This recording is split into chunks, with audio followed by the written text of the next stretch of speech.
In today's video, we'll see the basic difference between a power cable and a control cable. Power cables are designed for transmitting electrical power from one point to another, whereas control cables are used to transmit control signals in automated systems, machinery, and industrial applications.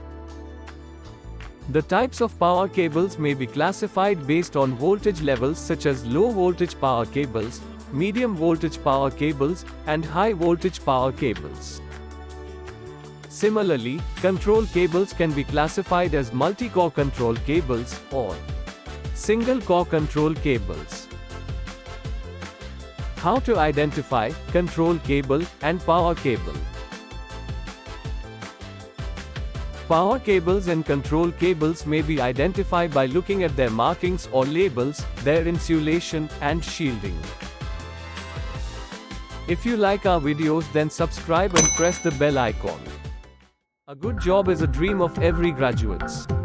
But getting a right job is always challenging. First 5 years decide your next 50 years.